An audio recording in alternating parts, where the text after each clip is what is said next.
Hello, welcome, and thank you for checking out this episode of Philosophy versus Work, the podcast that examines the ethics of the work ethic and other existential, phenomenological, mythological, ontological, and sociopolitical questions regarding work, life, and death. I am Michael Murray, and I'll be your guide on this philosophical journey. Episode 2, To Fear or Not to Fear the Reaper. What is labor time, and what the hell does turning towards death mean? These are the questions. Part 1. I'm a big fan of the epigraph. I began almost every term paper in serious research or position paper with a quote, typically from an author I was already leaning on in the research, to set the mood of the paper. It's also a great way to get the creative juices flowing, as opposed to staring at a blank page for hours hoping for the revelation of the first sentence. That said, I'm going to start here with the same two quotes that I kicked off towards meaningful work. The serious humanity of growth becomes civilized, more gentle, but it tends to confuse gentleness with the value of life, and life's tranquil duration with its poetic dynamism.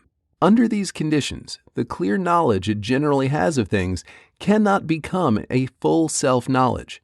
It is misled by what it takes for full humanity. That is, humanity at work, living in order to work without ever enjoying the fruits of its labor. George Bataille, The Accursed Share. For man becomes truly free only insofar as he belongs to the realm of destining, and so becomes one who listens and hears, and not one who is simply constrained to obey. Martin Heidegger, Question Concerning Technology. Let's start with an absurd fact. Life has no meaning. Not in and of itself, anyway. Second absurd fact. The only certainty of life is death. Between birth and death, if there's to be any meaning to our lives, we must make it ourselves. Many, if not most of us, try to make that meaning through work. However, due to the existing conditions in which work takes place, capitalism for most of the planet at this point, this is a flawed project. How can one find meaning in work when work itself is an alienated and alienating experience? In the economic and philosophical manuscripts, Marx said a great deal about estranged labor and the worker's experience, but left open the question as to whether or not work, in and of itself, is actually worth doing. Work itself, he claimed, becomes an object which the worker can only obtain through an enormous effort and with spasmodic interruptions. Now, it may be implied here that work is, in fact, worth doing if the worker ought to desire to achieve the object of work, and thus go through such tremendous effort to achieve it.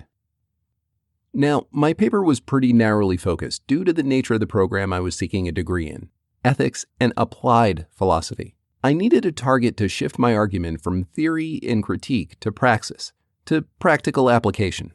After several heated arguments with friends and colleagues during the development of that paper, more than a few were, with good reason, outright offended at my insinuation that work, i.e., their projects that they had committed so much of their lives to, starting small businesses, building dedicated teams within larger corporate environments, providing for their families, trying to perfect their craft, etc., was not only a worthless waste of time, but that they were somehow deluded by an oppressive system into thinking what they had done mattered at all, because it wasn't, well, either art or caring for others. I had placed artists, the visual arts, music, literature, poetry, anything that monumentalizes affect. Side note, this is an idea I'm looking forward to getting back to and digging into some more with Deleuze and Nietzsche. All right. And caregivers. Teachers, nurses, and doctors, pretty much at the top of the list of kinds of work that actually do real good and therefore actually matter. And admittedly, it was a little short-sighted and both too narrowly defined, for example, not including artisanal work, and too broadly accepting. For example, those who get into the medical profession not to actually care for people, but for the money. So, as far as praxis, my argument was that lacking a radical cultural or technological change, such as a Marxist proletarian revolution or international commitment to a universal guaranteed income, or, regarding the latter, the elimination of scarcity, and not artificial or man-made conditions of scarcity, but rather its elimination in the Star Trek socialist utopia sense of the means of production being freely and readily available to all. It should be presumed that capitalism would retain its resilience as the predominant mode of production and thus remain the primary ground upon which work takes place. Now, if that is the case, then as opposed to arguments of post-work or anti-work, the more productive tack may be to address the question, how do we make work, both working and work itself, meaningful? I should note that to the extent I refer to Marx here, I was primarily using the manuscripts as I was more concerned with the facticity of work's alienation under capitalism and getting the worker to consider meaningless work as unethical than the wage relations of the worker to their work and their employer. I hope to make the latter part clearer as I approach what meaningful work might look like, as it neither necessitates nor precludes waged compensation. The issue of money is a tremendous topic in its own right and best saved for another time. All right. Vocabulary lesson time. I need to take a moment here to clear up some terms and phrases that are going to become common themes, since first and foremost, I don't want to alienate any potential listeners who haven't read these authors. It's just not my goal to speak either into the void or into a leftist echo chamber, or only to people with an advanced philosophy background. We're talking about work, life, and death here, people. We need to be approachable. Now, another potential problem is that some of the authors, and I myself, apply some of these terms differently or use terms as shorthand, where authors writing in an anti-capitalist or at least capitalist-agnostic genre are expecting the reader to be pretty well versed in economic history and philosophy. The first and most glaring is the term economic itself. When I'm referring to economics, I'm not talking about fiscal and monetary policy or a college major or Keynes versus Hayek versus Marx, etc. I mean, in its original form, the broadest conception and study of the organization of resources. As I refer to capitalism, communism, and so on, I'm referring to them in the economic sense. I do not mean America and the former Soviet Union or the Chinese Communist Party or any version of governmental organization. Likewise, as I reference liberal economies or liberal governments, I do not mean leftist or liberal in the sense that it's bandied about on, say, Fox News. I mean open systems, i.e. free market economies and participatory democracies. I should also be clear as to what I mean by work, which I contrast to labor and toil. I take work to refer to any intentional productive activity engaged in cooperation or isolation of human effort over time. This is not to say that work cannot be the product of some happy accident or discovery, only that it requires, at minimum, some combination of consciousness and action that creates something, be it goods, services, things, or growth, which can take various forms, including, but not limited to, physical benefit, knowledge, or child rearing. Work is both means and ends driven, whereas toil I take to be strictly means driven. And though toil is, likewise, the engagement of human activity over time, as opposed to work, toil ultimately serves no creative or productive purpose. The toiling person may receive some recompense for their time in the form of wages, but in the end they are no better. Their capacity for thriving has not increased, for having engaged in such action, nor is the task of that action ever accomplished. The toil, whatever it is, somehow always needs doing. In each instance of toil, on at least one side of the equation of laborer or product, at least one party will be ultimately meaningless and or replaceable. Now, labor, I propose, is the broadest potentiality of these three terms, taken to mean any expenditure, both meaningful and meaningless, of effort, living energy, as well as the biological, lexical parallel of giving birth. Where I speak of Marxism, I'm referring to what Marx actually wrote and the writings of those authors that follow in that theoretical tradition, i.e., social change being driven by conflict stemming from class struggle, and, most importantly, that no economist before Marx, or since, in my opinion, has been able to explain as accurately the creation of wealth under capitalism. As Marx put it, the conversion of money to money prime. More on that later. It's definitely worth its own unpacking. One sticking point of terms between me and some of the authors I was writing both with and against is the use of the phrase labor time, a phrase borrowed directly from Marx, particularly how I use labor time with a hyphen in contrast to socially necessary labor time. Labor time, as I conceive it, is the time of one's life spent, or consumed rather, in laboring. Central to conceiving labor time in this way is a regarding of time as the measure of the duration of each individual life. Thus, as a potential resource, time is not something that anyone can claim ownership of. This makes one's own labor time a scarce resource, such that it is exhaustible and irreplaceable. By conceiving labor time as centered on an individual's life rather than on the production of a commodity, we can instead focus on the relationship between work and the actual life expended by the worker in the production of the product of work and exploited by capital. Labor time is unique from the rest of the general time of an individual's life. This is because, under capitalism, the worker's labor time gets estranged from their general time. Friends and family, while one has them, are an always, namely, one has them whether one is spending their time in labor or in leisure. One can become estranged from them or estrange them, often because of a job. But unlike family time, labor time is estranged from the worker as a function of the current system. Whereas estrangement of family time, for lack of a better phrase, is a product of particular conditions. It is the measurement of a total duration of time spent laboring and should not be confused with the time an individual spends laboring at a particular job, regardless of meaning or product, or engaging in a particular activity. Side note, I was writing this in 2018 before COVID forced many large and small employers to send their workers and their work home, blurring some of these long-lasting and estranging lines between work time and family time, and it's something I intend to get into at some later date. Now, I draw a distinction between Marx's conception of socially productive activity and my usage of labor time in labor time's explicit connection to work, rather than labor or activity, which are far broader. Specifically, Marx notes how estranged labor is alienating to and of the worker in that it collapses his, gender intended, species life, his being with others, into his individual life, turning both into mere means for continued existence. However, this tie to continued existence is problematic in that it additionally collapses productive activity with reproductive labor. Namely, all of the time we spend on ourselves to reproduce our labor. Eating, drinking, sleeping, commuting, exercising, training, having, raising, and educating children to take our place in the labor market after we're gone. The list goes on. The difficulty in reconciling labor time is in determining the scarcity of the resource. If time is taken to be a measurement of a duration, and labor time taken to specifically represent the duration of time spent laboring by a particular life, then it follows that a determination of scarcity is only possible after the life of a particular individual has ended.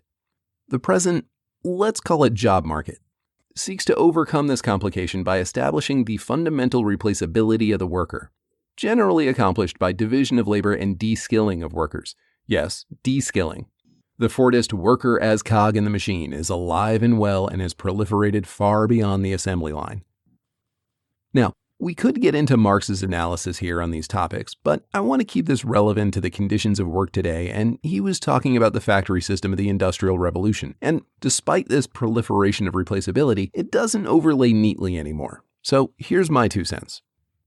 You may come fresh out of a top-notch vocational or professional program, prepared to work in a range of industry-standard environments, but your employer has spent the past decade cementing their position in the market by ensuring their systems are fully proprietary, or at least as proprietary as they can be, and that they own as much as possible of their processes as intellectual property that you cannot take with you, non-compete agreements, NDAs, etc.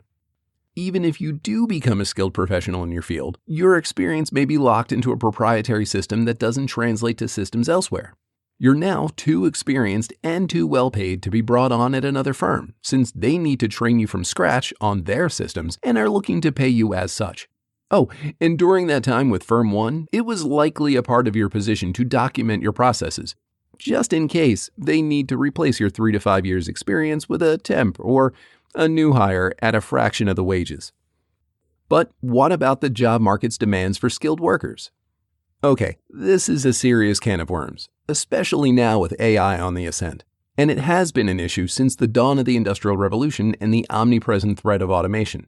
Take a look at some job listings.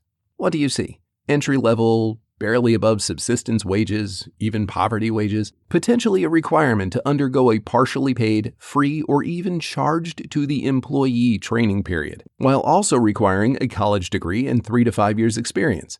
It's nonsensical. That's because the desired candidate is not a skilled worker. The desired candidate is a desperate human being facing precarity, crushing debt, conditions that will ultimately make them manipulable, exploitable, and governed by a sense of indebtedness and gratitude to the employer that's keeping them afloat, but just precarious enough to be unable to take the time to explore other options. But this is taking us down a bit of a tangent. Let's get back to time. In a late capital consumer society, like the US, especially considering the scale of the service sector as a portion of the economy, while division of labor and de-skilling are still relevant issues, the greater issue of fundamental worker replaceability takes on more various forms. For example, short-term, temporary, gig and contract type jobs, and jobs designed around high turnover positions. Many of these jobs require little to no skill and provide compensation based on that, rather than on whatever skills a particular worker may themselves be able to provide. Essentially, while the industrial reserve army that Marx identifies in Capital has grown, it's no longer generally visible as a mass of workers waiting outside the factory to work. This raises ethical concerns as well, as these jobs function under the premise that regardless of how temporarily the job itself may be necessary, the workers themselves who fill these positions are ultimately interchangeable with any other individual. A leveling of the playing field by reducing workers to the lowest common denominator.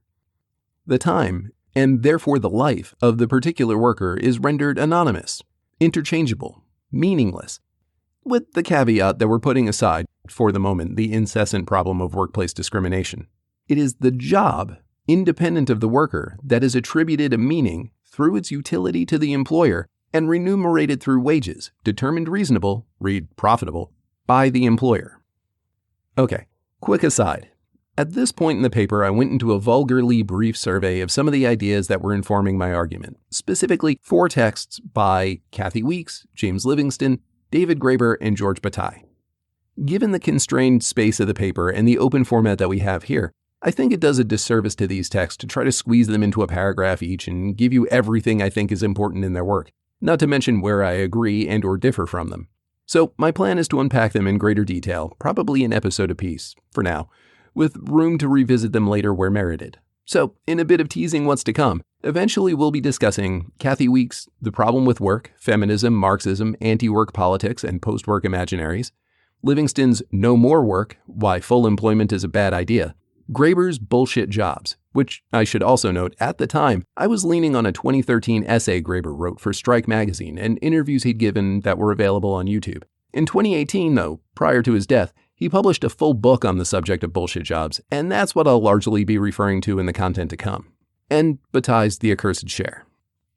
Now, as I was saying, the fact of the preponderance of meaningless wage labor and the resilience of the capitalist mode of production over alternative capitalist critique projects like post-work and anti-work remains, which, on its face, seems a natural defense for retaining mere wages as the primary ends of one's labor. The question now, though, I believe, ought to be why would people work meaningless jobs? Namely, the bullshit jobs, which make up 40% of the modern late capitalist workforce. And it's likely far more, especially if you include the portion of jobs that are in some way useful, but have up to 50% of their day taken up by bullshit, make work, or endless meetings. And this doesn't include the problem that this bullshitization was a rampantly growing problem a decade ago when Graeber's essay was written, and worse when his book was published in 2018. And that was all before COVID and the Great Resignation. All right, these jobs, as identified by Graeber, these are the duct tapers that fill their days fixing mistakes caused by faulty systems or processes instead of their employers fixing the systems. Personal note, this was a key function of my Permalancer ITAM gig. The flunkies, the jobs that exist solely or primarily to make someone else look or feel important. The goons, whose positions generally entail some kind of aggression or enforcement. But critically, the workers themselves self-report a feeling that their work is, quote, essentially manipulative or aggressive, and ultimately hold no social value. The box tickers, that do work that enables their employer to claim they're doing something that they're not actually doing, i.e., filling out forms that indicate something's being done, but the task of getting those things done is the responsibility of a different position that could be understaffed, underfunded, or outright doesn't exist. The arcane administrative specialists that exist only because some other problem was optioned or court mandated to be managed rather than solved. Note, many of these jobs fall into both the goon and flunky categories as well. And finally, the taskmasters. These fall into one of two categories. First, the supervisor whose only task is assigning work to others, who, generally speaking, are entirely capable of doing their work without that supervisor. Effectively, the opposite of the flunkies. These are the pointless supervisors instead of pointless subordinates. And the second, these are the middle managers that do actual harm, those whose job is to supervise and/or create bullshit work for others. One key component Graeber points out in his book is that those who work bullshit jobs are generally fully aware that their jobs are meaningless. So, even with possible full knowledge of the worker that their work is ultimately meaningless, why do they do these jobs? Are these jobs just a quasi-ethical alternative version of distraction and solace? It may be pointless, but at least I'm working. Part of our contemporary bread and circuses, or work as opium of the people. This leads me to something Weeks and Livingston both address, but I believe don't quite overcome. The work ethic, our faith in both work and the capitalist conditions of work. Quote, "At the heart of the Protestant work ethic," this is Weeks, "is the command to approach work as if it were a calling." Now, Max Weber states that the origin of the Protestant work ethic and the lack of energy expended by workers in seeking relief from their exploitation is directly linked to a religious sentiment and belief. Quote, "For the damned," Weber notes, "whose plight can be compared to that of workers, to complain of their lot in the world would be much the same as for animals to bemoan the fact that they were not born as men." In this post-Calvinist Protestant work ethic, it is the ruling capitalist class that is perceived as God's elect, that their wealth is nothing more than that which was entitled to them by holy decree. Toil, thus, is the only ethical activity man can engage in, whether wealthy or poor, as his fate is predetermined. Quote, "This makes labor in the service of impersonal social usefulness appear to promote the glory of God and hence to be willed by him." End quote. This conceptualization of labor transformed over the years, internalized by the working class as an ethic, sublimated, to go a bit Freudian, gaining a religious reverence to the object of work as though for its own sake, and with faith lying not in religious salvation through work, but faith in capitalism itself. If I work hard enough, the work ethic tells us, I will find salvation, in the form of joining the wealthy, i.e. capitalist class. Conversely, and arguably perversely, it includes the belief that the poor are poor because they lack a proper work ethic. In addition to being one of the greatest hits of conservative political rhetoric, this is also an idea at the heart of the so-called prosperity gospel. Now, one possible alternative to this is to expunge the desire for redemption altogether. Albert Camus notes in his essay, The Myth of Sisyphus, that the gods, quote, "had thought with some reason that there is no more dreadful punishment than futile and hopeless labor," end quote. He establishes in his essay that meaningless labor is not the tragedy, but rather that knowledge that one's labor is meaningless is tragic, and concludes that one must imagine Sisyphus happy. The metaphor of Sisyphus, though it overcomes the lack of redemption narrative, only serves to highlight the fact that work is a necessary, though insufficient, condition of thriving. Of course it is important to imagine Sisyphus happy, but where the worker finds such happiness is just as important, as it can all too easily be misplaced, appropriated, or fetishized. And so the question returns to, how does the worker find a way to expend his energies, i.e., spend his labor time on projects that are generative of thriving? Hint, the answer is neither simply wages nor work-life balance. If you need to find a balance between work and life, it's because there's an underlying contradiction here. Namely, one part of this equation is actually diminishing your capacity for thriving. I argue that seeking balance here is itself a contradiction to thriving, as the aim is not growth, but homeostasis. Now, this gets to the basis of my project. Is it possible to overcome or disrupt the influence of the work ethic in order to begin to move towards meaningful work? To be clear, this is not an attempt to redeem or save work under capitalism, but rather a putting forward of an alternative to post-work politics and anti-work imaginaries, and one which places an existential, counter-ethical demand on work's meaningfulness. To this end, I'm going to raise the parallel strategies of making work strange and turning towards death. By making work an alien thing, referring to work as the potential product of labor time rather than as a commodity, fetish, or ethic, we may begin to see labor, toil, and work for what they are. And by turning towards death, by coming face to face with the anxiety of our own mortality, specifically the anxiety that ought to arise at the prospect of squandering one's own life in futile labor, we may find a disruption strong enough to overcome the present religious faith in capitalism and the internalized work ethic. I hope you'll join me next week as we get into the real nuts and bolts of this argument. But fair warning, shit's about to get weird.